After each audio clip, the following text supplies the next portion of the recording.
Hello and welcome to the final round of the April Isolation Formula 3 Championship, live from, well, our living rooms, let's face it. But while we're staying safe and staying home, we've had a whole heap of enjoyment, some very interesting racing, some wonderful moments, and we've had an unexpected number of drivers joining us. Tonight's race will transport us over to the epic 2.54 mile raceway of Road Atlanta over in the States, and there are a number of drivers ready and waiting to get going. But before we go trackside, I caught up with the man behind the championship, Enzo Mucci. Enzo, April Isolation has been your baby, your creation, your idea in the beginning. Talk me through that process. Right, well, we're stuck at home. Hello, everybody. We're stuck at home. So it started off with the name, Isolation, because that's exactly what we're doing. But as a coach and fitness trainers and everybody else is in the same problem where we need to keep helping our drivers grow and get better, even though we're not competing. So we thought, right, we'll get a race together, put a race together, get as many drivers as we can. And I think I said to you earlier, I was really expecting about 15. Because if you get 10 drivers, it's valuable. And then it got to 15. Like, this is good. Mission accomplished. We can start the championship. But then they just kept coming, about 5 or 10 per day. And now we're in the 80s, over 80 drivers. So originally, it was just a training platform for drivers. And personal drivers that I work with, but then it's gone out to everybody else. And other management companies as well are bringing their drivers to coach for it. So training first, and now it's, I don't know what it is. You tell me. It's a whole lot of fun. And the one thing I think is that we've got entertainment coming out of this, where for fans, there's no racing on apart from what we're doing online like this. But when you look at it like that, I mean, you use the word training in there quite heavily, and it's easy to lose focus on the fact that this is a training platform. This is keeping not only our real racing drivers in check and in a car as much as we can, but we're also training up gamers who are coming in, and gamers who could potentially go the distance. Yeah, it was training for the drivers, and afterwards we'll do a debrief and say to them, you know, your qualifying performance wasn't quite there, and this does actually match what happens in the real world. So they crumble under pressure, should we say? They'll do it here. So that's why it's training, really. But yeah, the amount of drivers, because we got really big names, which I didn't expect. 2 F1 drivers, IndyCar drivers, and all sorts. So, and from IMSA, and that wasn't part of the plan originally. And then drivers that are not so high up the ranks, like Mohammed. He's done some racing, pretty successful in Europe, but has stopped due to finances. So this is his chance, not to only just rub shoulders with these drivers and show his skill, even though, okay, it's sim racing, but there's still elements of it that you need to know how to drive. But he's put himself on the map. So we're really happy that that's happening. I wanted to keep it purely to professional drivers, but to be fair, we've got to let people in for them to show us that they can do it as well. And you never know what that can do for them in the future. Who's your money on tonight for the championship? Well, there's 18 that are within a shot of the championship. So to pick one of them is very difficult, but I think Drugovic came onto the scene pretty late and won straight away. So he's very strong. I'm expecting him to be up there this time, but we're going to do 3 heats this time. So it's going to be a bit spread. Only 10 going through from each one. So they've just got to keep clean. You can't predict this. Enzo, listen, on behalf of everybody that's been involved and everybody that's been watching, thank you for putting this together, because it has been great fun. And it's not going to stop here tonight, is it? No, it's not. It's not. We're going to be back in May. We're just designing that now with yourselves. Probably Tuesdays in May at the minute, the 5th onwards. We don't know. We're just in the planning stages, but we're going to keep this going. Probably going to bring on another championship as well, which is going to be a bit more fun, different cars. So watch this space. But I just want to say a really quick thank you to WH Sports, to Chris Beck of Next Level Motorsport, and Brandon Sieber for helping design and market this, really.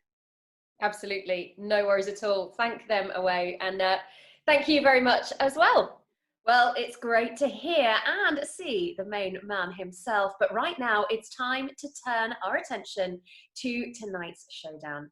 Tonight, we've got 3 heats. Each will be 5 laps long, and then we'll see 30 cars take to the final race. Don't forget, any one of 18 drivers could become the first crowned winner of April Isolation Formula 3 Championship in just a few moments' time. So let's go trackside and join our race commentators as we go iRacing.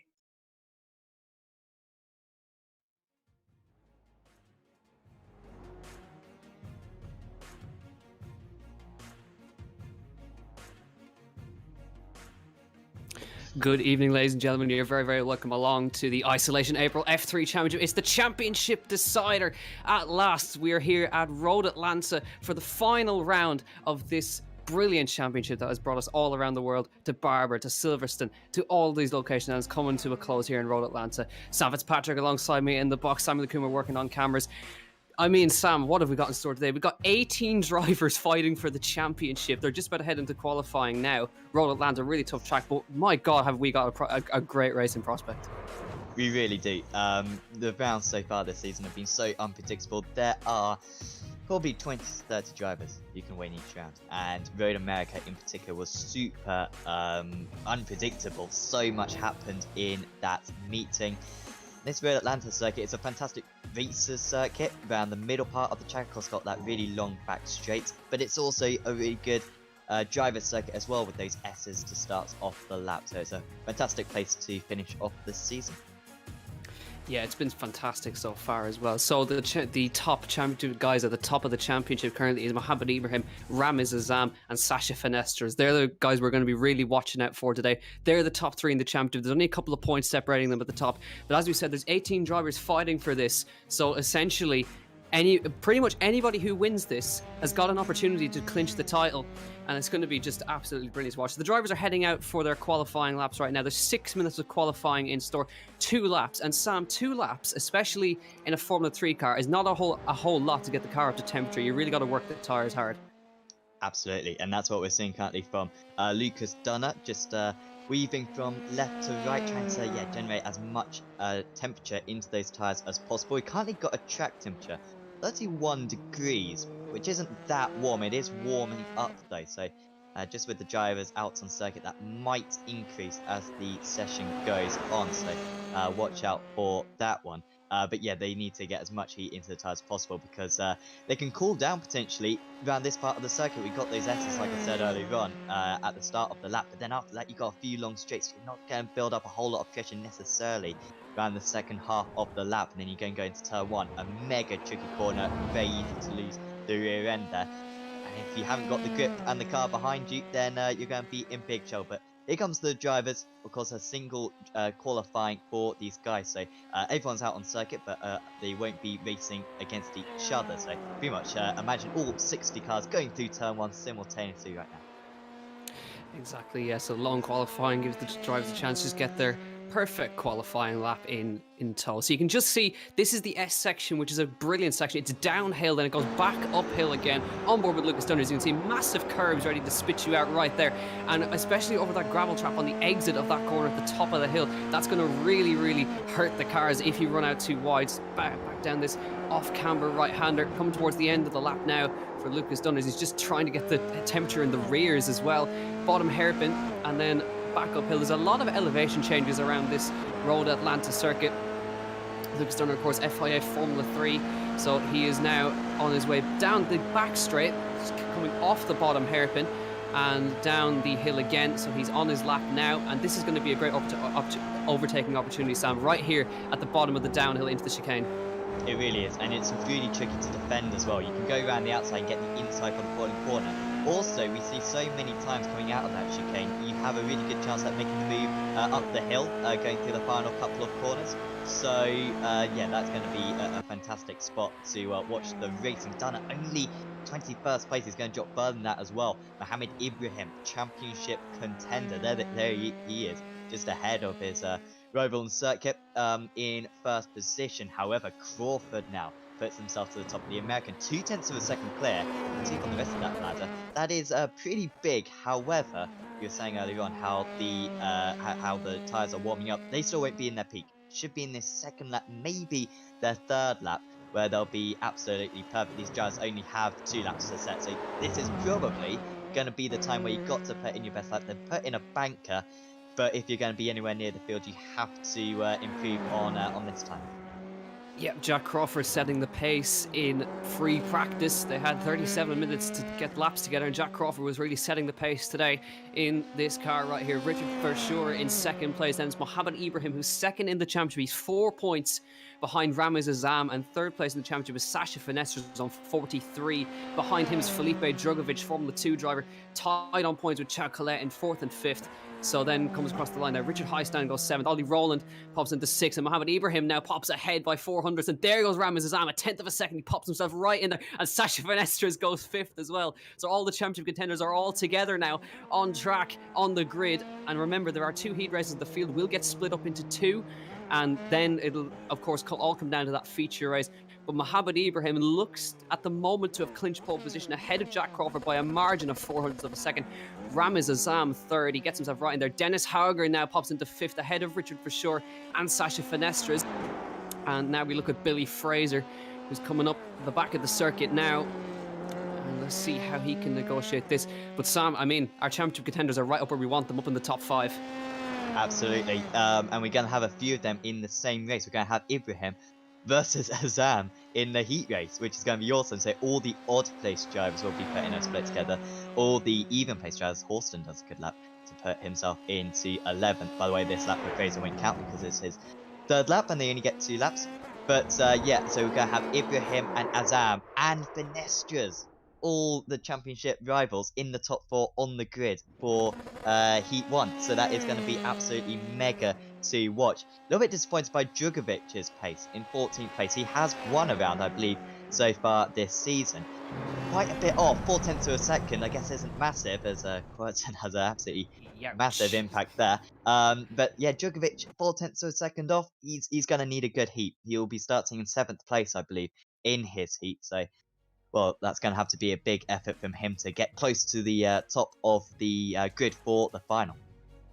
Yeah, now just to remind you, there are over 50 cars in this field at the moment, so to be up the front is a real big moment for a lot of these drivers. So Mohamed Ibrahim is on pole, and that's exactly what he needs. As the clock will tick to 6 minutes. That is the end of qualifying, but it will be Ibrahim to start on pole for his heat race, and then Azam. So Jack Crawford will have pole position for his heat race, and here we go with the first ones, and it's mixed up a little bit more than I thought actually. So it's Ibrahim and then Turney and Finestres are all together, and Ollie Rowland, James Pull, Jonathan Hoggard, Ed Jones, Chad Collette, Cameron Dasson, Alfred Nilsson.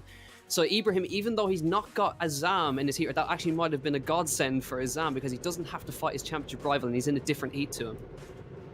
Yeah, that might be a benefit for him, yeah. And it would have been, I really wanted them to be close to one another. To be fair, Ibrahim versus Finestres, how will they manage this? They know that the championship is on the line here. They cannot afford a crash in this heat, otherwise that will probably be the championship over for them. So will they be willing to kind of race quite gently with one another? Are they really going to go for it potentially? It's going to be fantastic to see. Neither of them are on the grid. They're 2 of the only drivers not on the grid at the moment. You can see that we're going to have a pace lap to start off this this heat, and then yeah, will be a 5-lap race for the heat. Yeah, and just as we're about to roll off for this heat race, we are going to pass it over for some interviews, I think, as they're going around on their laps. So let's get over and get those interviews in. Okay, so Joe, thanks very much for joining us. We've been trying to get hold of you on and off all day, but you seem to be pretty much glued to the seat of your sim. Yeah, exactly. Well, it's to race at this level, you've got to do a lot of laps, and also I'm trying to work helping some other drivers in the process. So I haven't seen Dallara much recently. Can you talk us around your setup at all? Can you show us what you've got? Yeah. So I'm currently still building it. Trying to flip this camera. Okay. So at the moment, I'm just one seat. Obviously, the wheel here, I'm just using a Fanatec Club Sport wheel with the Fanatec Club Sport pedals. a single monitor for now. I'm planning to extend out each side so you get a bit more peripheral vision. Okay, and the steering wheel looks pretty technical as well. Yeah, definitely. So obviously with the karting wheel, we might have a couple of buttons on the data system, but with this one, so we've obviously got the paddles on the back for up and down shifts. Got a small display here for your gear, or you can map that as you like. Shift lights on the top. I'll show you them. Yeah. Ahead of tonight's race, the final for the Formula 3 Championship for April isolation. How are you feeling about that one? Yeah, not too bad. I'm doing. I was just doing some laps around there now, and the pace seems okay. It's difficult to know against the very top boys. I'm not driving with them at the moment. What's it like for you? You're coming in as a world-class kart racer, obviously still early in your career and still looking to move forward in your career, and all of a sudden you're thrown into racing against some Formula 1 drivers, some of the big Formula E drivers, you know, some of the IndyCar drivers, some big names that you're competing against, albeit on a sim, but you know, kind of something you probably didn't expect.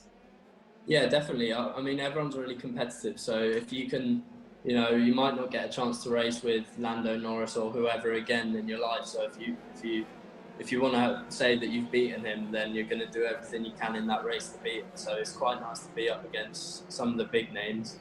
Hopefully, I'll get a chance to race them in real life at some point. But no, it's nice to be up against them. That you definitely learn a lot off of them. So hopefully I can transfer some of that stuff into the real world as well. Hopefully so. Well, thank you very much. Enjoy the race. And yeah, thank you're you. on the top of the podium, Yeah. or anywhere on the podium, in fact. We will chat to you a bit later on.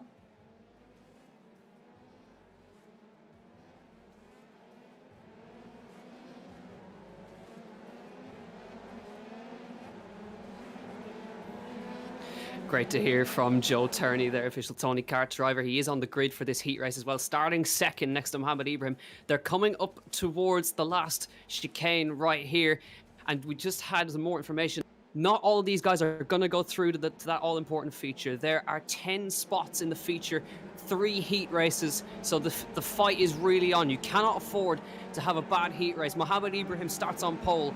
Now he lets the pace car off, and he will control the pace to the line. And it looks like he's already gone already. Does not wait for that green flag. And Mohammed Ibrahim away. Joe Turney second. Sasha Finestra is third. Ollie Rowland nearly going 3 abreast in the background. Fighting with James Pull as he pulls to the inside line. Go towards turn number 1. Finestra's having to fight off Ollie Rowland as they run through turn number 1 here. And it's still Ibrahim, Turney, Finestra's, Ollie Rowland right on the back of Finestra's. And James Pull slotting in there ahead of Jonathan Hoggard. A good start from all those guys. But now the fight is really on for those top 10 spots. Yep, got to get into the top 10 to get into the feature. That's what all these guys are playing for. So, yeah, no changes so far in the top of the standings. Roland's going to be under pressure though from Paul going into these couple of right hands. Oh, that's a massive flip in the background. And that is one of the big trouble spots around this circuit, going over the crest, coming off the S's. But fortunately, I don't think too many drivers have piled into him.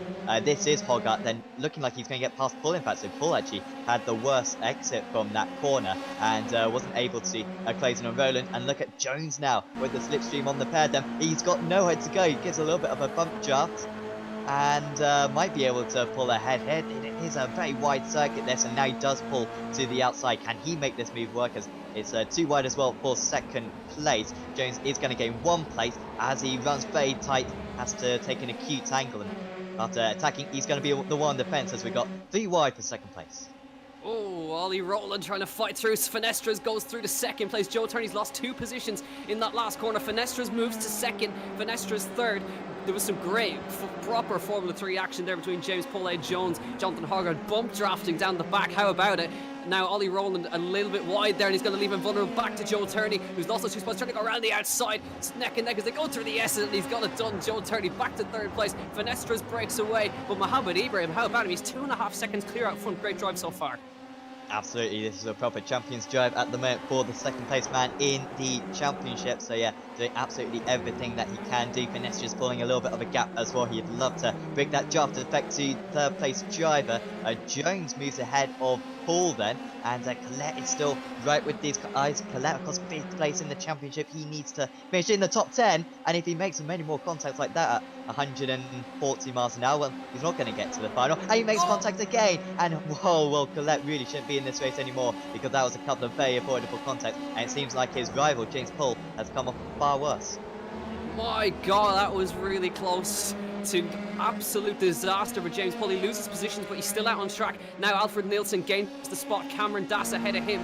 Nilsson's right on the back of him here as they run through the last corner. Here we go. He moves to the outside line of turn 1 up ahead. You can see Collette and Jones going at it as well. So Cameron Dass around the outside of turn 1. Looks like he might have got it done there. He's fighting the car with every bit of it. Nilsson goes through. He's still neck and neck with Cameron Dass here. Dass still needs to make wheel-on-wheel contact. Nilsson has to take to the grass. Goes over the escape road. James Paul moves ahead of him. They were side by side to that whole section. Just a bit of wheel banging off the road. Don't think anything too malicious there, but Nilsson just comes off a little bit worse there. Oh, and now he's just dropped it as well. Now goes Nilsson. And that's any hope of getting to the final gone for him now. That you can see there's a massive gap, isn't there? Outside the top 13, we had a few drivers get involved in stuff, but it really is the majority of the drivers who have kept it clean are going to get through. You can see there is actually quite a big gap between 11th and then 13th. And quite a big gap as well from 10th to 11th as well. Here is the race leader as Roland's got past Hogarth, it seems, for 4th position. Oh, that's tight on the brakes, locking up his front left there. And he is just ahead though. Hogarth couldn't really get a good exit. Collette is still in 7th place. I mean, I don't think Collette got any damage from that wheel banging he had on the previous lap, but he's very fortunate too as we've got a driver as well, a little bit off the cycle. I think that was one of the back markers, and Ed Jones is now up to 5th place. So Ed Jones making the move on Jonathan Hogarth there as they came down the back straight, just compromised his exit out of the last corner. But Ollie Rowland moves to 4th, Ed Jones now 6th, Hogarth is 6th, Collette is 7th, and Cameron Dass, Max Futrell and James Paul are your top 10 that will go through to the feature race at the moment. So we'll wait and see how it's going to go, because there's only one more lap to go. Just to let you know, well, a lap and a half to go, as Ibrahim is still clear out front ahead of Finestras and Joe Turney. Still a fight going on here, but the guys are starting to settle down right now. But Finestras, he hasn't really pulled away from Joe Turney, still putting up a fight right there in the number 45. As it goes down the back straight, will he get the slipstream now? Finestras, can he hold on as they run down the back straight here? Joe Turney is trying his best to get up underneath the rear wing of Sasha Finestras here as they run down towards the chicane. He moves to the outside, Finestras defends that inside line. Finestras should hold on to that one, moves back across the racing line. A good move there. Ed Jones having to defend in the background as well. Now we look from the back of Finestras' car and you see that massive front wing of Joe Turney. Moves to the outside line, looks for the cutback underneath Finestras. Finestras is wise to it. Down the front straight they go. They're beginning the last lap. It's for positions on the grid in the feature race thereafter. Now Joe Turney around the outside of turn 1. Can he get it stopped? Not quite. Finestras holds on for now, but good racing between the two of them. Ibrahim is nearly 3.2 seconds clear out front. Finestras, Turney, Rowland, Ed Jones, and everybody's holding on to their positions right now, but good racing between them. Absolutely, that was great defense right there from Finestras. That's for 4th place on the grid for the final. The 3rd place driver in this race will get 7th place, so that is a big difference. 3 places on the grid. You really do want to finish up as high as possible. Roland has been able to drop Jones. It seems these guys have calmed it all down a little bit, and looks as though there's not going to be any change. Collette as well, just dropping off in the background, and Colette's chance of winning the championship, I think, is going to be starting in about 20th place if it ends like this for the final. As the guy who needs to make up points on everyone else, that is not the place he wants to be, so his championship challenge may well be threatened to come to an end in this race. However, Ibrahim has absolutely dominated, 3 seconds clear, and it looks like he's going to be starting on pole for the final as well. Yeah, brilliant drive, mate. Ibrahim did exactly what he needed to do, and he comes across the line. He wins heat race 1. Finestras finishes in 2nd, right behind him Joe Turney, Ollie Rowland, Ed Jones, Jonathan Hogarth, Max Futrell gets Dino Boganovic there at the line, and Charles Collette, I think he's gone out. Collette is out. Oh dear. Collette has been it somewhere. On the way to the finish, he's out of this race, and James Paul sneaks into the feature on the last corner. Unbelievable. After, oh dear, as Paul piles into the wall right there. But yeah, so James Paul, after making contact with Collette earlier, sneaks through after Collette crashes out. So that's an interesting turn of events, but it's meant Collette is out of the championship now, and James Paul is right back into that feature race. Yeah, that is a massive change. Paul, to be fair, he started way up further than that, I think saying in 4th or 5th place, so has got the pace to be in that top 10, but yeah, it's a shame. So that's one of the guys who had a real good chance. If he'd been able to win Collette, then he would have probably stood a decent chance at winning this title. But it's not going to happen for him, and that will actually be the end of his season. Of course, we won't even see him in the final in a little bit. I'm curious to see actually what happened to him, because I didn't see quite that impact. But Well, that is race 1 in the books, and yeah, that is very going to be very important for later on, as we might get the results on screen. Yeah, we're moving straight to Heat Race 2 now, and now it's going to be Jack Crawford, I think, on pole. But here is your Heat 1 results. Mohamed Ibrahim, Sash Finessers, and Joe Turney, your top 3. Ollie Rowland, Ed Jones, Jonathan Hoggard, Cameron Das, Max Futrell, Dino Boganovic, and James Poole sneaks in at the death to take that feature race spot. The rest of them will not make it through to that feature, and then is the last time we will see them in this championship. So it's a little bit unfortunate. There's your rundown. A couple of DNFs as well. Ferdinand Habsburg, Tom Onslow Cole lap down. Chao Colette, of course, we didn't see what happened to him. Marta Garcia down 5 laps down. Obviously a DNF right there. So now, of course, we're going to pass it off to Gemma again as we head to our pre-heat interviews. So Zesha, thanks ever so much for joining us. It's nice to see that you're keeping safe and well over in Japan, first of all. Yeah, hello everyone. Staying home, it's always good. But now it's a bit too much time.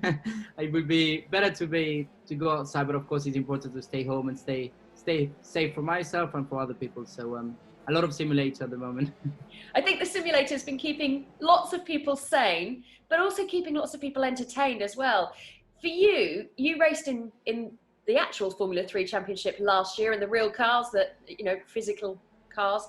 This year, it's a sim championship. How does the sim compare to the real car? It's very similar, to be honest. Mainly the racing as well. Now we're racing against all the drivers, of course. So it's kind of nice. We can practice, pushing each other into the limits and so on. And then the car itself, it's very, very similar. I think it's quite hard to feel the limit of grips of the tire. I think that's the main difficulties, because you don't have, of course, the lateral G and so on. So I think it's very comparable, and it's good training. Last year when I was racing here and it was my first time in Japan, I was just using a lot for learning tracks, because I just didn't know any track here. So I was using it for that, and it was very helpful. So I think it's very close to real life here. Stuff. We're looking ahead towards tonight's race. You're one of many drivers that could take the championship. You could be the first crowned title winner of April Isolation. What's your tactic? Yeah, well, just finishing the race, to be honest, it has been a bit chaotic the last 2 races. So I'm just going to try to stay on track, stay safe. But yeah, of course, it's nice to already be racing against other drivers. And yeah, I'm happy to be in that position. So I'm working hard now on the sim to try to beat everyone and win this championship. Well, if you win, you get 2 tickets to go and watch the Indy 500. Will that be to go and watch the race or to go and pitch yourself to a team? Maybe that one. Yeah, maybe to maybe participate one day. That would be good. That would be better. But of course, I'm gonna do my best to win this championship.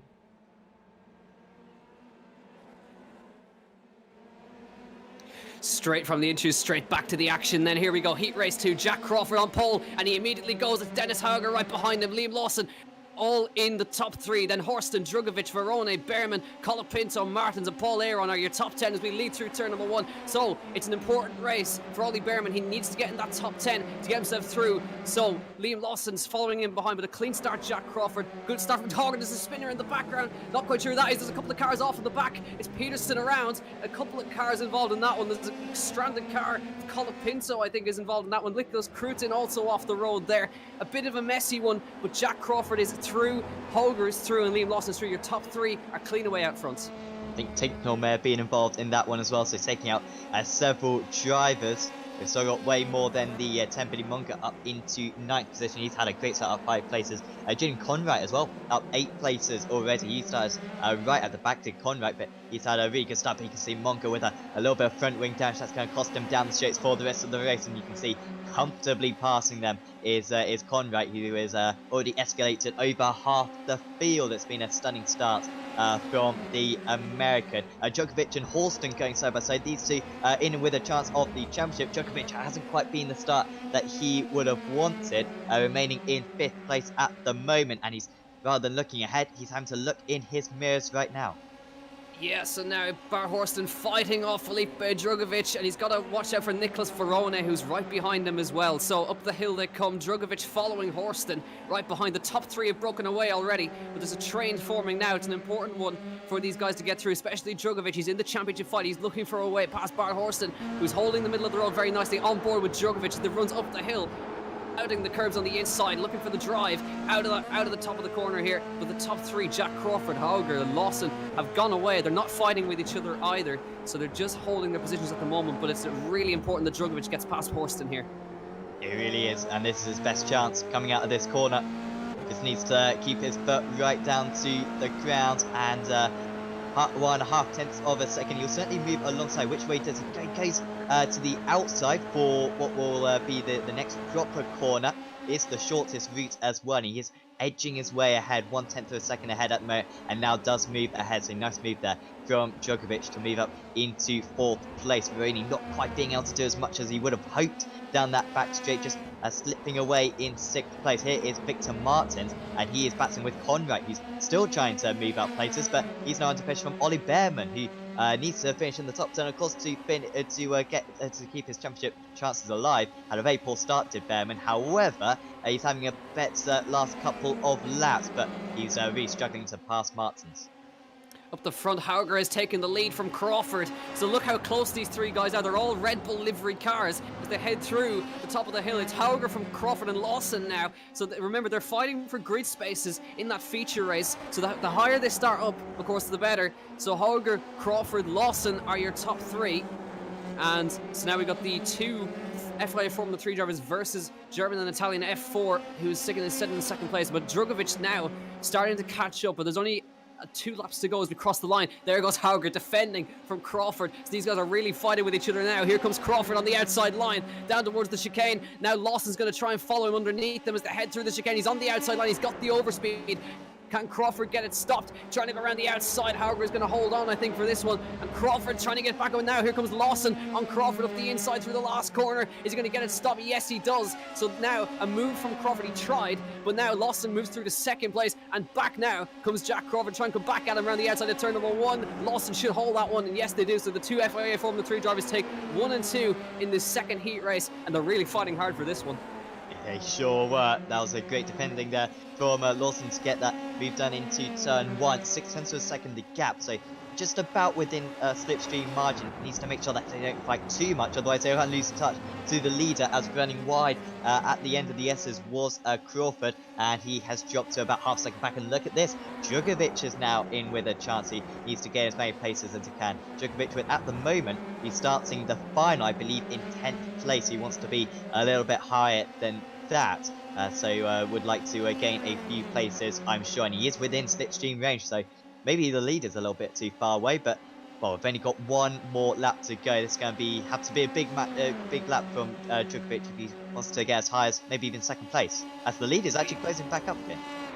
Yes, it is indeed. So Hauger has got a tiny advantage over Lawson and Crawford. Drugovic, we've seen he's won before. He can prove he can win, but he's now on the back of Jack Crawford and Liam Lawson. Hauger has got, I think, enough of a gap to hold on for 1 more lap. He set the fastest lap of the race that time, but it goes to Drugovic now, who puts on a 13.3, and now the fight is really on for the higher grid places. Crawford is starting to put the pressure on Lawson, and if those two start fighting, Drugovic is going to be right there. So now we look at Jack Crawford on the back of Liam Lawson, down the back straight, down the hill. He's right on him as they come through the S's, but it's really tricky to make a move through here. He's got to be thinking about that back straight after the bottom hairpin, bouncing over the curbs on the inside. Now Jack Crawford on the back of Liam Lawson. He looks to the inside, he shows himself in the mirrors as they come to the bottom hairpin, round the right hand, and now on the back straight. This is where it could happen. He gets right on him, does Jack Crawford, and Drugovic is right there too. Look how close they are as they run down the back straight. Surely Crawford's going to make it work here, but they've got to watch for Drugovic. He's going to be in the slipstream right behind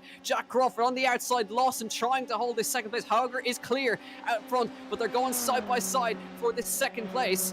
As they come down, Jack Crawford moves to the outside line. Lawson's on the inside. Here comes Drugovic with a double move up the inside. Can he get it stopped on the brakes? Drugovic trying to make his way through. Has he got it done? He moves to third place. Lawson goes around, and it's been an issue for Liam Lawson. Hauger's going to take the win. Crawford's going to come through in second. Verona is going to get third as they run through. Drugovic goes to fourth, and Horston, Mansell, Liam Lawson, Ollie Behrman, Martins, and Conrad are your top 10.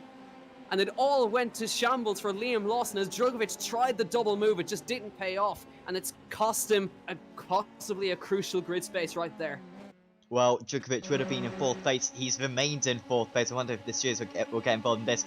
It was always going to involve a collision. So tricky as the outside driver leaves space, and they did pretty well to get as far as they did. That was good driving as well from the was it the 30 of Horston, who was just sitting behind those couple of drivers to get on the brakes before he made contact. But yeah, Lawson was painfully slow out of here, and then just having to give up that one extra place. So heartbreaking for him. Crawford manages to get second place, and Veroni, who was just waiting behind, benefits from it all. He moves up to third. I think he gained 3 places on the last lap.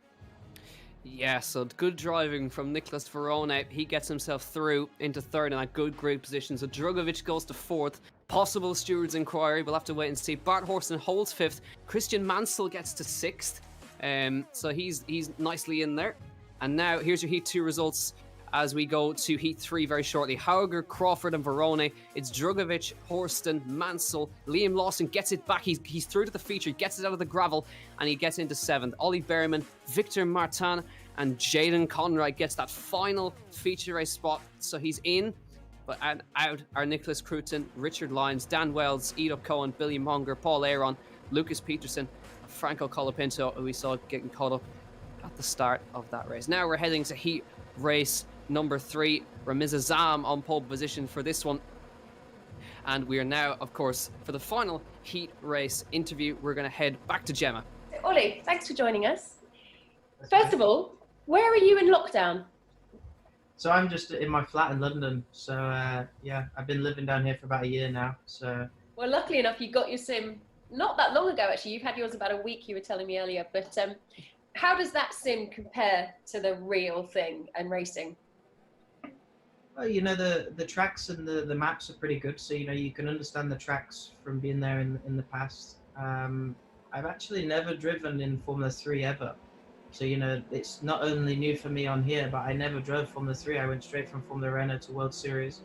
So, you know, I'm trying to understand the car a little bit. The biggest thing is to understand the cues and to understand how the car feels. You know, I can be fast, but I can't be consistent because I just struggle to fully understand it. But I think with time it's coming. It can be a bit frustrating. You know, I've been doing quite a lot of swearing and getting up and storming off and walking around a little bit to have a think about it. But yeah, it's good. As I said, it's good to focus on something. And you're racing against kids, essentially, who are young kart racers, and also, you know, people who are gamers. So you're up against people who don't even drive professionally. Yeah, that sometimes makes it even more frustrating. I think when I first came on, and I know some of the young karters and they were beating me, and it actually motivates you even more because I'm the type of person that, you know, if I'm bad at something, I'll work at it. And you know, it was clear that I wasn't very good when I first started. So yeah, I've been working at it, and you know, you can learn from anybody, and even these young kids. You know, it's amazing what they can do on here, and you know, as you said, even the more established pro sim drivers, they're on another planet. But yeah, it's good to chase them, and yeah, keep them on my toes. And tonight's race, do you think you can better your position from the last race? Are we going to see you in the top 5, maybe even in the podium? I don't know, you know, I hope so. It's quite difficult because of the qualifying format, you know, you have to put it all together in one lap. So who knows, you know, I qualified 6th at the last race and had my incident in the heat when I was fighting for 4th, so I was already a lot better.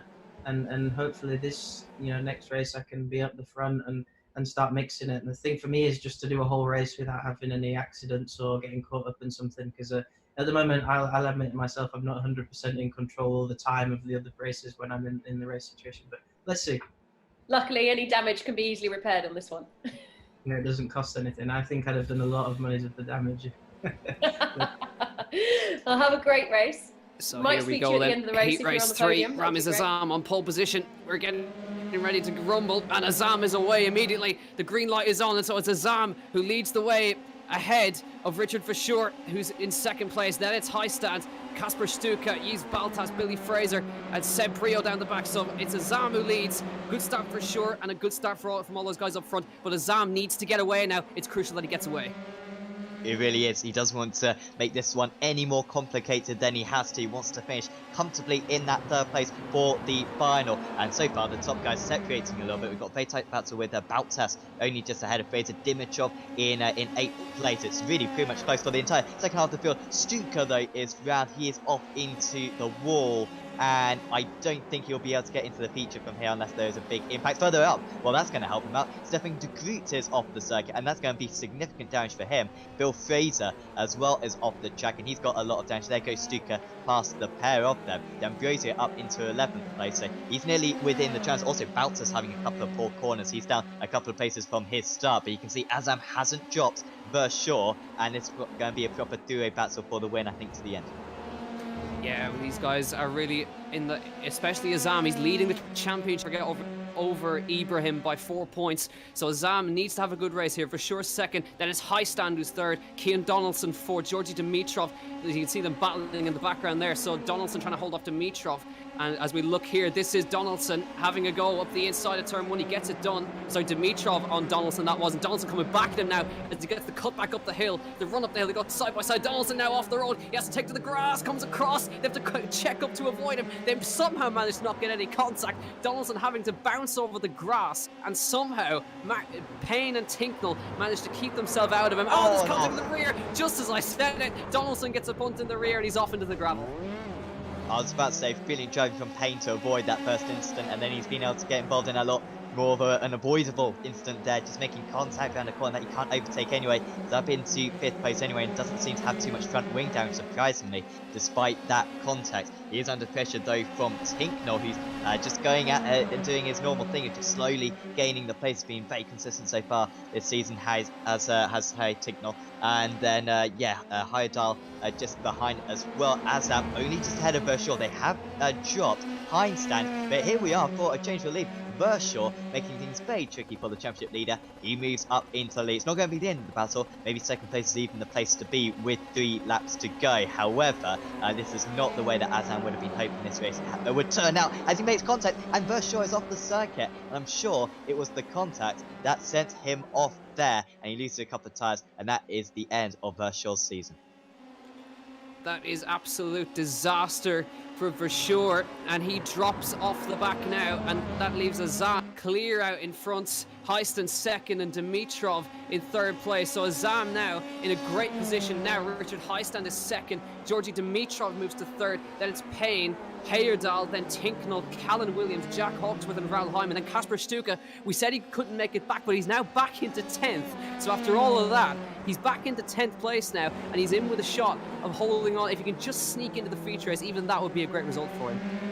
Really would. I'd voted him off, because we saw in race 1 the gap between 1st and 10th was only 11 seconds. So he drops 12 seconds just from that first lap spin, but fortunately for him, there's been plenty of incidents. Hawksworth and Hyman are the 2 drivers ahead of him now, and you can see he's just gaining slipstream. They're not getting any slipstream from one another. They're just running side by side, and it was actually Baltas spinning round, and Stuka does well to avoid, and that was Baltas who's already a lap down then. Not quite sure what happened to Yves. Oh, that's a massive incident for de Groot, who's already had a problem. I think it's de Groot and Fraser again. They've already crashed with one another today, and well, that's really going to finish them off.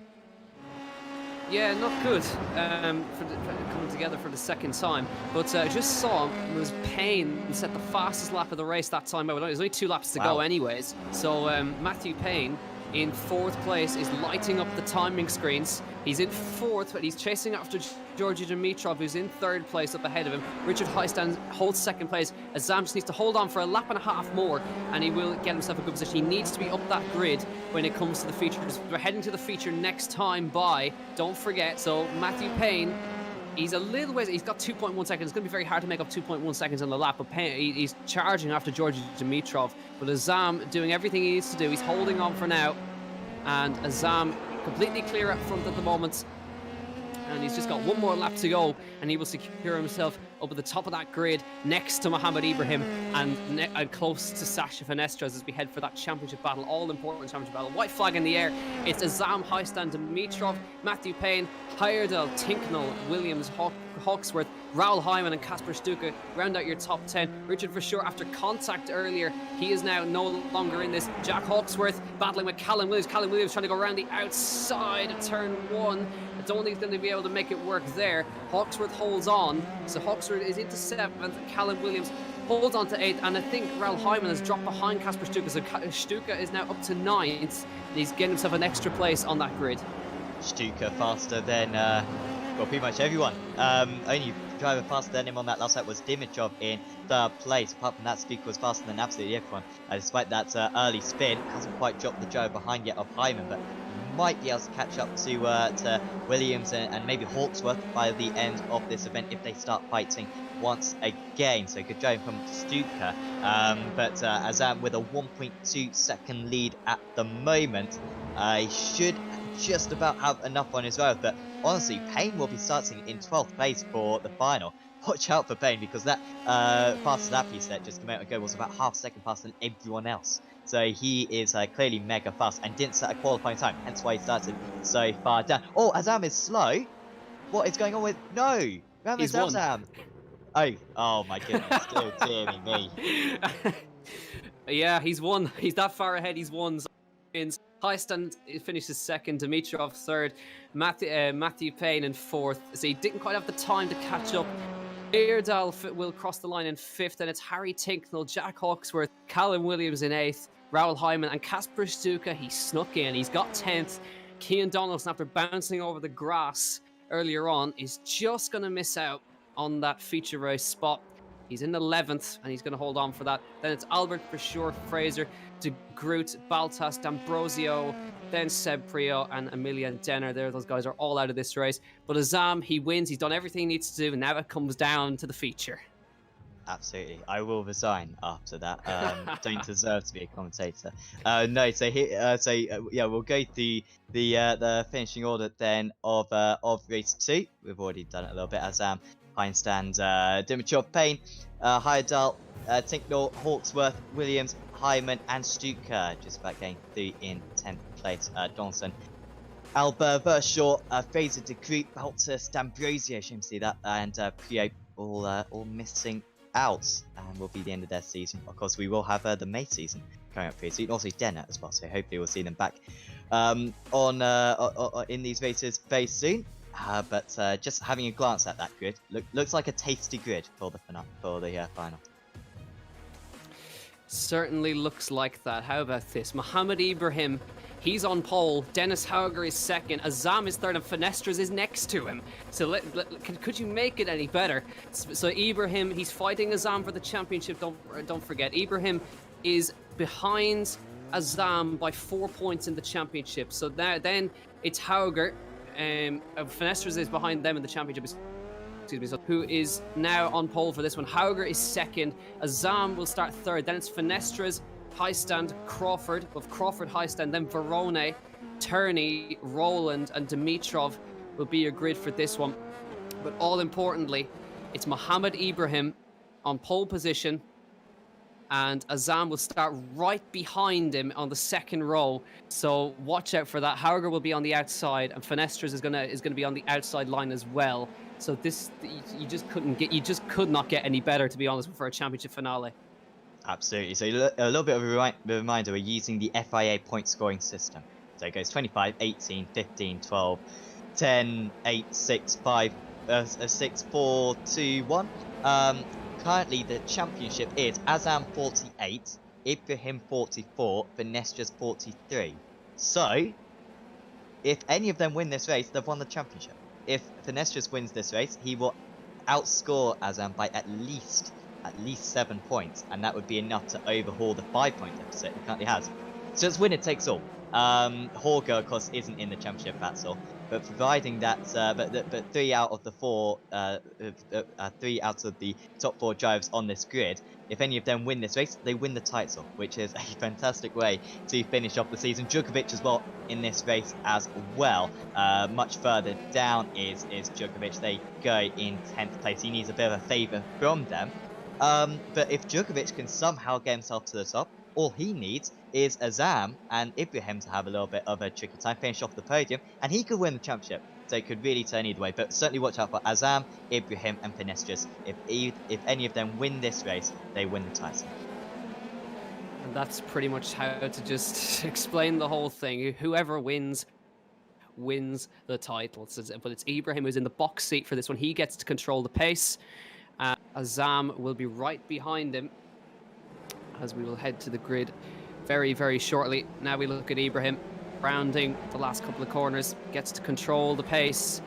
They'll let that pace car head into the pits. Hauger is going to be watching him with eagle eyes as they head for the line. Ibrahim away for this one. Hauger second, Azam third. It's the championship battle. Crawford goes ahead. Finestra's fifth, and it's Heistan, Turney, Verone, Roland, and Dimitrov. Ibrahim is clear. It's Hauger. Now they're fighting in the background between each other. And now Azam has lost a place to Jack Crawford. He made a stunning getaway. And Azam now fighting with Finestras. Azam has had a terrible getaway. Finestras overhauls him. It's crucial as they go through. Azam has lost 3 places in the opening round. It's gone horribly wrong. Azam moves to 5th. It's Ibrahim who leads. Hauger and Crawford with a brilliant getaway gets to 3rd.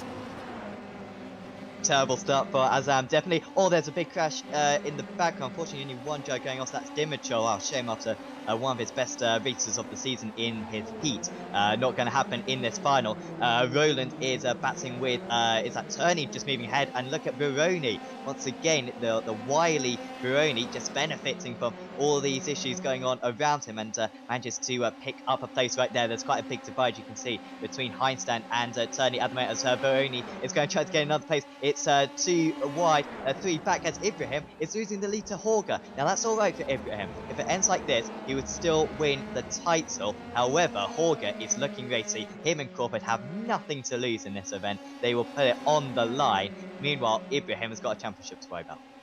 Yeah, so Ibrahim has got the position, but he can't afford to lose another place to Jack Crawford because behind them is Azam and Finestras who are fighting away. Azam has regained that place on Finestras, by the way. So now as Ibrahim is under pressure from Jack Crawford, but Azam and Finestras are together on track. So here we go. There is your championship leader. He's 4 points ahead of Ibrahim, and Jack Crawford is all over the back of Ibrahim as they run up the back of the circuit. Hauger is clear out front at the moment, but Ibrahim is now falling away just a tad as they come down to the back of the circuit here. But it's Ibrahim still second. Crawford now challenging him as they head down the back straight for the second time. So 20-minute long race, 12 laps, whichever we get first. But Jack Crawford, he set the pace in practice, remember, and he's been looking racy all day. Absolutely, and it's strange to see Ibrahim like this. He's being outpaced, he's being outdriven at the moment by Hauger out in the lead. There's almost nothing that he can do to keep up, and now he is going to drop down into 3rd place potentially. Here we go. Crawford moves ahead, and Azam is back into championship winning position. And all Azam needs to do is just finish within 1 place of Ibrahim, as we've got Halston dropping down the order and Roland as well. Oh, they're both in the top 10. Oh. And they've gone off at the chicane. That's a big impact to go that far off the track. Shame for Ollie Rowland, who we heard from just going into the 3rd heat race. But yeah, you're right. Ibra back into the clutches of his championship rival, Ramiz Azam. He had a terrible getaway, but he's lighting up time with the fastest lap of the race. Now we get to see the battle we want to see. It's the championship contenders going at it. They had a massive fight in Spa in round 1, but now they're going at it for the championship. Azam is in contention right now. He's doing enough at the moment, but he will want to overhaul Ibrahim. But is Ibrahim doing this tactically, I wonder? Is he just falling back, saving the tyres early, saving the fuel, and going on the attack later? But Dennis Hauger is clear out front, but Finestras has not let go of the back of them. We're on board with Azam now as he chases after Ibrahim. He's going to be able to mount a move here. He's in the slipstream, but Ibrahim has the slipstream off of Crawford ahead, who's going to start challenging Hauger quite shortly. So down towards the chicane. I don't think Azam's going to have enough. I don't think he's going to try anything too early. 12 laps go by in a flash here around the Road Atlanta. So down the hill he comes. Azam lashed onto the back of his championship rival. He's trying to follow Crawford ahead, and Finestras has dropped off the back actually, so he's 1.6 behind. And I think Finestras has had a problem. He's dropped a long way off the back. Slow down. So it looks like a slowdown. Yeah, it is. So Finestra's dropped it back and look up front, as you can see. Look at the defense from Mohamed Ibrahim as he has to defend in turn one. They're going sideways at the back. They're off. Going sideways and off the road. It's Ibrahim. He rounds. Oh, the championship contender is around in turn one. Was there contact between Azam and him? And Finestra's is going through off the road, goes high. Ibrahim has spun it in turn one and he's out of contention for the championship. Unbelievable. Definitely contact between the two of them. I mean, we saw, was it Azam earlier on, who will probably be under a review from the stewards, and now potentially, again, he might be under pressure from under a review from the stewards. So, that's an absolute shame. Turney's up into 5th position. So, Azam versus Finestras is the one that we've got to watch out for. Finestras has gained a lot on this lap. The gap's down to just half a second. It was at 2 seconds just a moment ago. Here comes Finestras. He's gaining comfortably. Here comes Veroni as well. He's continuing to make good progress. He's up into 5th place, but what a shame for Ibrahim. He's down into 15th place. The championship's not over. It could certainly come his way later on if we see a round like Road America that we saw on Thursday, but it's not looking strong for him at the moment. So Azam and Ibrahim come to blows in this one, we think. Jack Crawford lining up the timing screens. He's chasing after Dennis. But Azam is in 3rd, but Sasha Finestras, his championship rival, is behind him. So then we got Verone, Turney, Highstand and Ed Jones in this battle right here. So Ed Jones, he's got a good run on Highstand here. As they run down the S, it's going to be tricky to make anything go side by side down the hill. He switches back, left, right, but he can't get up underneath them as they run through the left-hander. Ed Jones trying to get past Richard Highstand here, and they've gone down the back, so he might be able to make it work here in the slipstream. Highstand goes defensive. Ed Jones to the inside now. He should have the move done before he gets to the hairpin. He does. Ed Jones moves to 7th. Good move. He was, but he's going to be under pressure now down the backstroke, as this is tight for the lead. Now, if these two take each other out, then the championship would get properly interesting, because well, then we'd only need to see Finestras outbeat Azam by 1 place. At the moment, he needs to beat him by 2 places. But here are the two leads that are showing themselves to be pretty responsible so far today. And well, if you're Crawford, might just be better to stay behind at the moment, just remaining in that second place. There's not going to be much of an advantage with track position. You've got a 3.5 second lead at the moment. Still outlapping as well, the just behind Crawford, a 13.31. That's 0.4 of a second faster than Azam. So they're absolutely sprinting away out in the lead. Yes, they are. Azam just outpacing Finestras behind, on board with Jack Crawford through the S's now, going for his first win. Trying to chase after Hauger, who's led almost every lap so far. We're now at the halfway mark already, so this is going by very, very quickly. Azam and Finestras are together behind, and disaster for Mohamed Ibrahim. Spins in turn 1. Could be a steward's inquiry coming there. It would be interesting to hear when we get to the podium interviews. If Azam finishes on the podium, we'd love to hear from him. Here we go then, look for the lead. Look at Dennis Hauger. He's defending like mad, left and right. So here comes Jack Crawford. Can he take the lead of the feature race? He's right on the back of Hauger. Hauger goes defense for the inside. Where is Jack Crawford going to go? He's going to go to the outside. Can he outbreak him into the chicane? No, he can't. Hauger defends that line nicely. And can he get the cutback? No, he can't. Nice defense of Dennis Hauger, but let's keep with them as they run down the front straight. Will he be able to get that slipstream towards turn 1? He's right on him. On to lap 7 of 12. The battle for the lead is very much on. Dennis Hauger moves to the inside. Back to the outside goes Jack Crawford. In the background, look at the battle between Finestras and Azam. Here comes Jack Crawford all the way around the outside of turn 1. Switch to the inside for turn 2 at the top of the hill. Lovely move. Jack Crawford, he takes the lead in stunning fashion. And Azam and Finestras. Finestras has overtaken Azam for 3rd place. That could be a crucial move come later in this race. Could be if Finestras finishes 3rd and Azam finishes outside the top 4, and there could be a change of position here. Is Azam off the circuit? Veroni moves up into 4th place, and Finestras is now in championship winning position. He'd score 15 points compared to Azam's 10 points. Well, actually that put them level on points, wouldn't it? I'm not sure who's won the more races out of the two of them, to be honest. So they'd be joint level on points at the moment, but Veroni, how strong has he been in this race? He was strong in the heats as well, gaining 3 places on the last lap of his heat, and he's just been driving like an absolute, just driving through all the madness in this final as well. Here we go again. Hauger trying to get back up the inside of of Jack Crawford, who has to defend very hard, and they're fighting hard. Azam gets back past Verona, so he's back in the title lead now by a couple of points, 1 or 2 points. But Crawford leads still from Hauger, from Fenestras, who's now third. Here we go. This battle is raging on. If they don't stop fighting, they could get caught by Fenestras. Here he's trying to do it again. Hauger trying to come back around the outside of Crawford. He has to hold back, and these guys are losing chunks and chunks of time as they continue to fight. And Matthew Payne is the fastest at the top of them, and wide goes Jack Crawford. Here comes Hauger again, and I think he's taking the lead this time. Yes, he does. So Hauger retakes the lead, but this fighting is costing them so much time. We've got 5 more laps to go, including this one. So 4 seconds back. That is Turney. Oh, there, Turney, who was as high as 5th place earlier on. I think he dropped back to 6th or 7th. Oh, there's side by side again. Horger versus Crawford. And Crawford is going to move back into the lead then, past Horger. And 3.6 seconds now the gap is down to. So we've lost 1.5 laps on this time. And the battle is just going to continue like this. So you can pretty much rely on these guys going side by side for the remaining few laps. And if Vinicius could pass just one of these guys, then I think that would be enough for the title. Moving across on the inside is Horger. That's a little bit dangerous. He's almost asking for an instant. Okay, so immense speed though on corner entry. However, they're going to lose another half a second through that instant. The gap to Vinicius is going to be down to about 3 seconds on the line.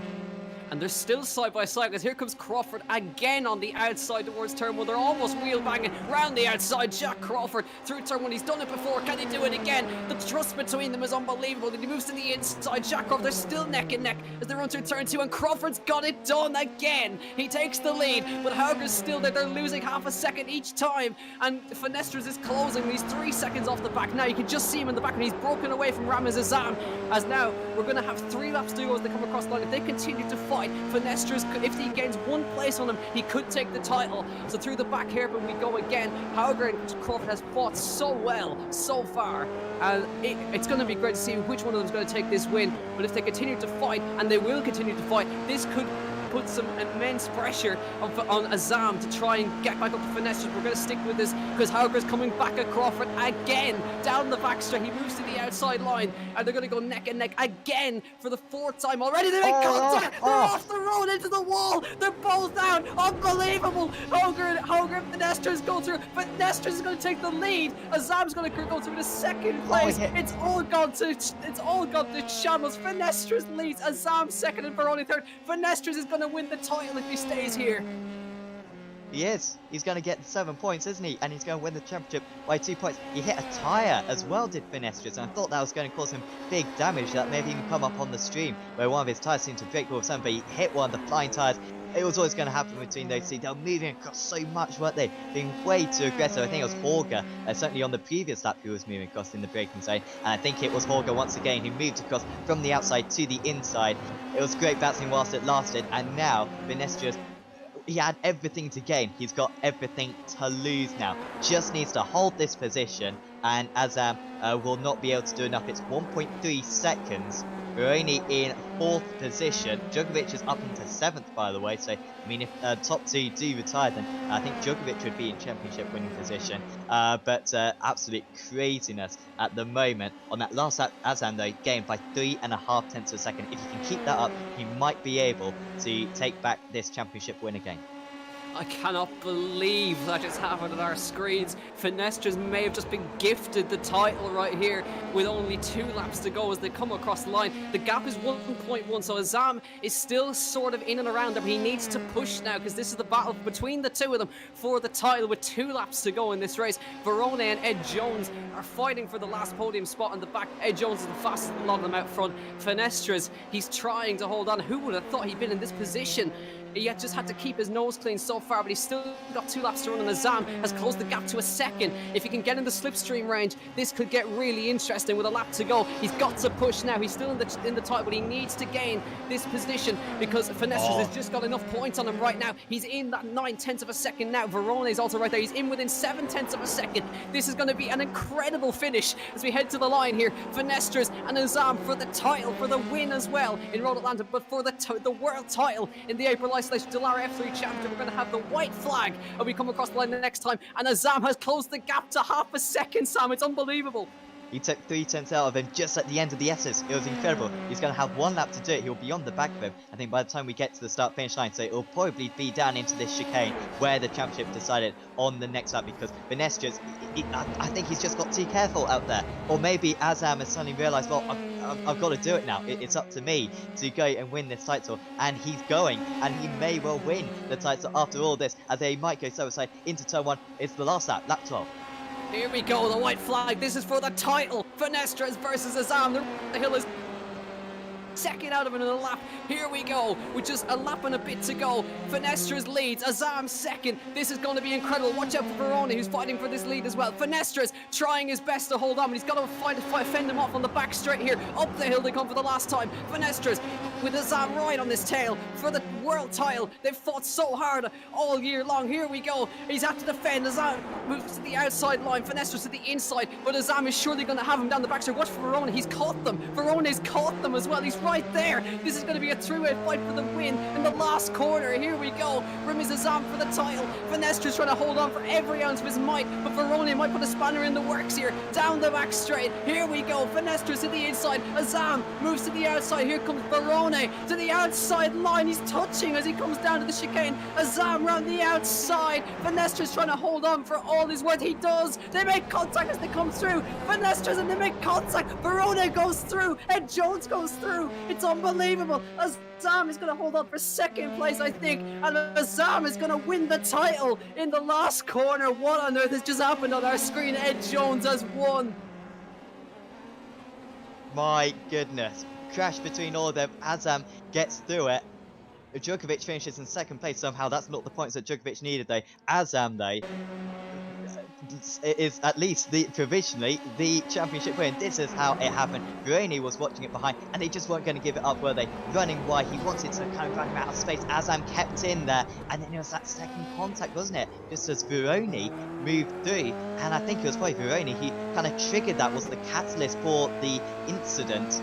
And Azam just limping that car along. He got beat by Djokovic right at the end. He won't care, though. He finishes in 3rd position. Oh, what a championship finale. How about that for a finish? After 5 rounds, it came down to last corner. Finestras and Azam make contact, and Azam manages to limp it across the line, but Djokovic managed to get second, so he could gain some serious points there. But Ed Jones came out of that one to win. The most unlikely winner. He gets his first win. Djokovic second. And here is your official run after one of the most crazy races I've ever seen, ever. Ed Jones somehow wins that one. Djokovic is second. Azam gets pipped by 700ths of a second across the line. Matthew Payne in 4th. Christian Mansell in 5th. Heyerdahl in 6th. Tinknell, Barone, Sasha Finestras, Jonathan Hogarth, Raul Hyman, Jaden Conroy, Callan Williams, and then Victor Martins, Mohamed Ibrahim, Joel Turney, Kasper Stuka, James Pohl, and we all know Jack Crawford and Dennis Hauger coming to blows and out of this race as well. Ollie Behrman, Richard Heiston, Bart Horston, Max Futrell, Jack Hawksworth, Ollie Rowland, Dino Beganovic, and I think that's going to be it for our classified finishers in probably one of the most incredible races I've ever seen. There's a couple of others as well. Liam Lawson, Georgi Dimitrov, non-finishers in this one as well. But I mean, I think I need a drink. It's unbelievable. Unbelievable finish. I'd just like to add as well that Djokovic with that second place, he moves up into second place in the championship. He's ahead of Ibrahim and Finestras. So if there was some kind of penalty for Azam, we did see him get involved in a couple of incidents in the final, of course. Then it would be Djokovic who would take the title. Just throwing that out there. So Djokovic did everything he could to put it in second place. But certainly well done in the end to our race winner Ed Jones. He kept it clean, and well, that was the story of the season, wasn't it? Those who could keep it out of one another usually won the races, so congratulations to him. Great end to the season. Yeah, I mean, it's. I think it was a worthy win as well for Ed Jones. He was the only one who just managed to get out of trouble as well. And as well, I mean, you gotta give props to Ramiz Azam because I mean that was a hell of a drive, and as well, There could also, let's not forget, there could be stewards inquiries that come into play after this one as well, because remember, Azam and Ibrahim came together in turn 1, and from what I can see, Ibrahim is not happy with Ramiz Azam, so there could be stewards inquiries. It all could change, and the championship, if depending on how it goes, if the stewards inquiry goes against Azam, then Drugovic will be champion. So that this could all change in the stewards room as well. We just have to wait and see. But I mean, after 5 rounds, I mean, you really can't complain with a last lap like that. You can't. And it looked like it was over, didn't it? It really looked like it was over. It looked like Vinicius had built a big enough lead. He was pulling away from Azam. And yet, in those last few laps, he started strangely losing about 0.3 of a second every single lap, and it got close. And that's what made it tricky for him. I mean, I'm sure Vinicius will put it down to that collision, but at the same time, if he'd been able to keep that 2-second lead for a little bit longer, maybe that would have been enough for the title. But certainly should be very proud. And of course, well, he'll be able to come back in hopefully the May event that we've got coming up soon as well. So I'm sure we'll see all these top guys back again, fighting for the championship again. And we certainly hope so, if we're going to get a championship exactly like that as well. But that whole thing started with when Jack Crawford and Dennis Hauger ended up in the wall after fighting so hard. We saw the Finesters was just catching slowly. We wonder what it would have been like if Crawford and them had held on, and they could have been in that fight for the lead as well. So it could have gone a totally different way. But ultimately, the catalyst was Crawford and Hauger coming together in that corner at the end of the straight, and it was it's hard to put words to that one, because I think that's going to be replayed for a long time to come. That whole last lap, unbelievable.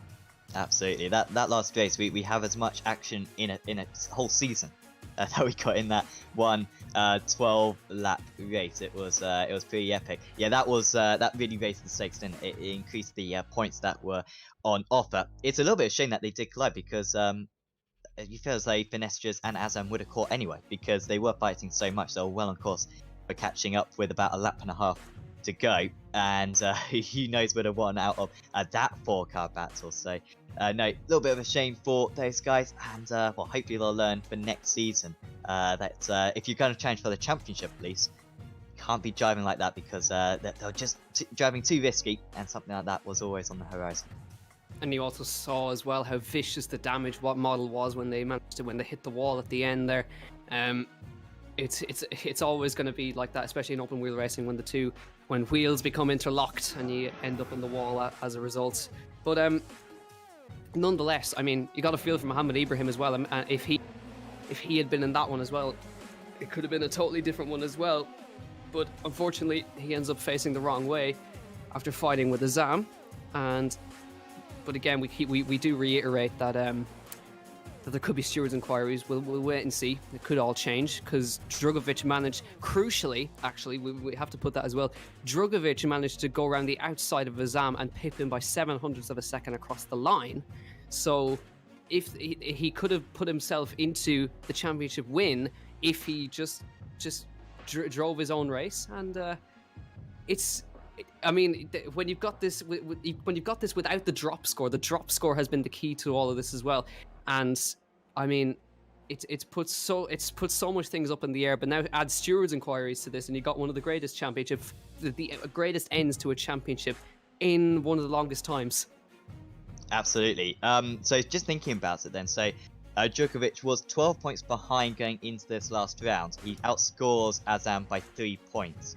So the gap's down to 9 points. So if Azam gets demoted to 8, then I think that would be enough for the championship to switch hands. If he got demoted down to 7, then that would put them joint on scores. However, I believe Azam has got a race win this season, maybe even 2, whereas Djokovic, I don't believe, has won a race. I may be wrong.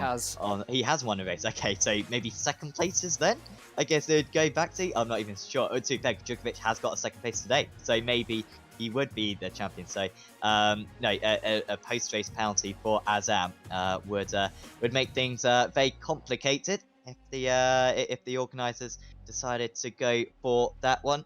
But yeah, we'll wait and see. I mean, usually we like to see it done on the circuit, but there's a little bit of question. It's almost quite a lot of fun. Yeah, it adds an extra element when you're questioning whether what we saw on track actually happened and what the hell the outcome is going to be as well. But yeah, we've got a couple of our drivers standing by. So we've got a couple of drivers. We have Ed Jones and we've got Ramiz Azam standing by for interviews as well. We have Gemma Scott who's standing by, and we're going to get her interviewing. I think we're going to get Ramiz Azam first. He was our third place finisher. So I'm going to hand over to Gemma, who's going to talk with Ramiz Azam. Thank you very much, guys. What a race, an epic finish, and something none of us could have predicted at all. Ramiz, you're with us now. We spoke to you earlier on today. You know, this has been absolutely phenomenal tonight. Yeah, it's it's crazy, wasn't it? Not really happy about the incidents I was involved with Richard, especially in the heat. That was my fault. Misjudged it a bit. I was trying to cut back. I thought he'd open more, go to the left a bit more, but he kept it tight, and I just touched him. It's unfortunate. Yeah. And with Mohammed in the final as well. I mean, there was a bit of netcode involved. I had a look at the replay and was quite far away from him. But I mean, that's iRacing. Things happen. There's been a lot of talk on the commentary from potential steward decisions. What do you think to that? Yeah, I mean, I wouldn't be surprised, to be honest, if I get a penalty, and that's fine.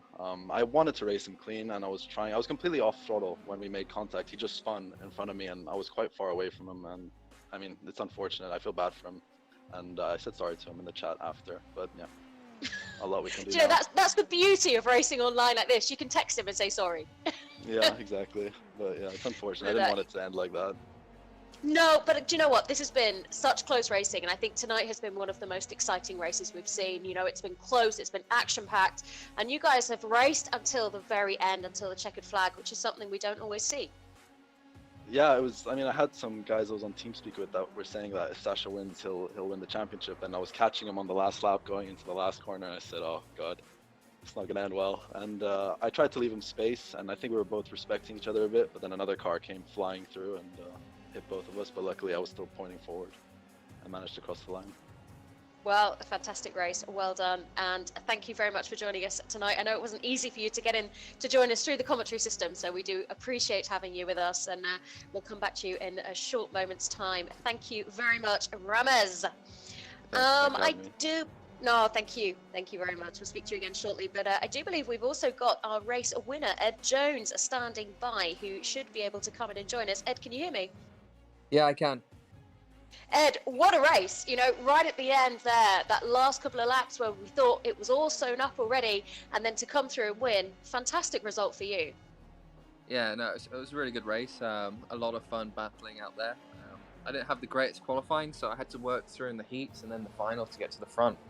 But, you know, everyone put on a great show, I thought. You know, there's a few incidents, but that always happens a little bit on the online racing. But overall, I thought everyone did a pretty clean race and had good fun. No, it was a fantastic result all round. And do you know what's wonderful is to see such exciting racing, you know, and to see results like that come through at the end. You know, this has been a series that you've been part of from the beginning, a whole month of racing, April isolation. What do you say to this series? You know, a huge thank you to everyone involved. You know, I know Enzo Mucci pretty well, and you know, all the guys that have put in such an effort to put something together for drivers like myself that don't really have a lot going on at the moment. And I think the series has just been so competitive from the get-go that it's been really enjoyable and really frustrating at the same time. You know, it can be 1/10 that moves you back 10 places. So thanks to them, and you know, hopefully there's some plans for another series and we can get involved again. Oh, there's more plans in place, trust me. We're going to go through to May isolation and beyond if we need to. Ed, a fantastic result for you. Congratulations on your race win tonight. And thank you very much for coming through to join us for the post-race interviews. All right, thank you. See you next time. No worries. Yeah, we'll catch up with you later again. I do believe we've also got Drogovic, Felipe, standing by, who can come in and join us. Felipe, an unexpected second place for you there. I mean, just that final lap was unreal. Yeah, it was completely unexpected in the P2 finish for me, especially because after qualifying, I didn't have a good lap in my quali, so yeah, I wasn't expecting anything for the race. But yeah, I think I crossed the line 3 laps to go. I was maybe P11 or something, and so that was quite unexpected. But yeah, it was fun, good racing. Maybe a little bit too tough for contact and stuff like that. But yeah, it was fun at the end to come out on P2. Well, it certainly was a fantastic result for you, Felipe, and you have shone throughout the series as a driver that we really need to keep an eye on, both within the sim.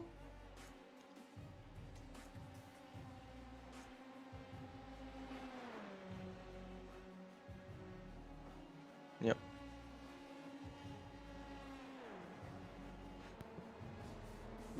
Yeah, it looks like we lost Gemma there for a second. I'll take over there. So we'll talk about that last lap. So obviously, we saw you came from like P11 through to P2. Are you aware that you may just have won the title in that last corner? Did I? What? You could have, if there's a steward's inquiry. But how would you rate your season overall? Of course, you've had your wins. You came quite close even in the last corner today. How would you rate your overall season? I don't know. I did 3 races only. I don't know how many there were because I wasn't in for the championship and I didn't have an invitation before, so I only did the last 3. But yeah, I think I did pretty well. The first round was amazing for me. First round that I did, which was Silverstone, and it was really good. I made pole position and won the heat and the final. Then it was Road America, wasn't that good for me. I just had some contacts there, and this one was quite lucky. So and the speed was there anyway in all of the races. So yeah, I'm quite happy with it, and especially in these tough times, we keep going this way, and it's pretty fun. Yeah, and just one final thing as well. Of course, the iRacing F3 model. A lot of drivers have praised it. Now you're obviously used to driving the Formula 2 3s. How realistic is the Formula 3 model with the tires and the damage model? How realistic is it? I would say it's pretty realistic. Of course, there are some things they have to improve, but I think overall, coming from the first model they did, which I think I drove the first model they did, it's much better now. It's really fun to drive, especially. So I think that's the most important thing.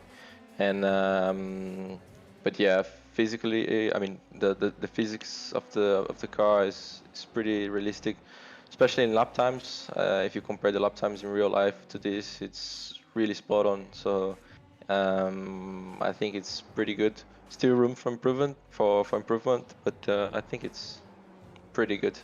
They did a good job there. Good stuff. I'll pass it along to Sam Fitzpatrick, see if he's got a question for you.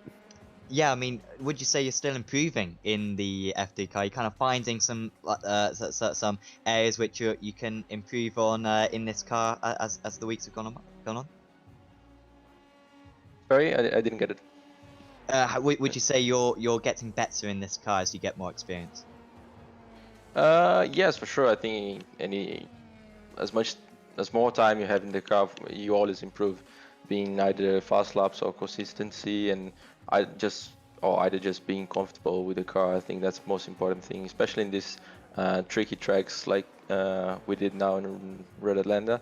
It's quite difficult to keep it consistent mainly because of the curbs, and you have to get a lot of them, and the car jumps around. So we really have to be comfortable with the car to nail every lap. So yeah, I think more time just equals more speed and more confidence with the car. Awesome. Well, thanks for having a chat with us, Philippe. You did absolutely superb today and for the entire season. Is there anyone you'd like to give a thanks to before we say goodbye? Yeah, I think just my family, all my supporters, and all my sponsors. And yeah, I think everyone who's supporting me throughout the season. Hopefully we can get back racing again in real life, of course. And yeah, they will be with me cheering and supporting me out. Awesome. Well, thanks for having a chat with us, Philippe, and hope to see you back very soon. Thank you very much. See you guys. Great stuff. So our second place man, Felipe Drugovich there. I believe we've got Gemma back. Have we got you? Doesn't sound like it. Doesn't sound like it. So apologies there, but we've had a chat with our top 3 there. But I mean, there's not a whole lot we can do to sum up there, because I think I'm going to be watching that replay replay for a long time afterwards, because I'm still trying to process what on earth just happened there. Now, of course, we do know that the championship is going to continue into May, so we're going to have the May Isolation Championship. And I mean, Have you got me back, guys? we have you back, Gemma. We've got you.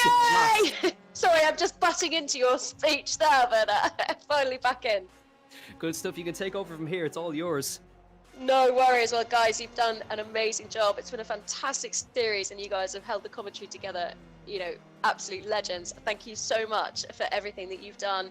You know, it's been a fantastic month of racing, a whole season packed into a month in just the month of April.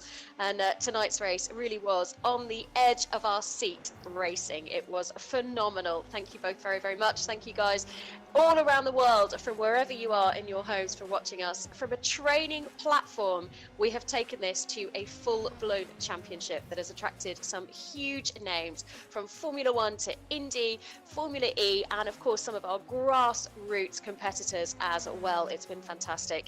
April Isolation, we can now say, has been a phenomenal success, and fear not, it's not going to stop there. We are going to continue into May. Of course we are, and it's going to be bigger and better, and we're going to kick that off next Tuesday, so join us then.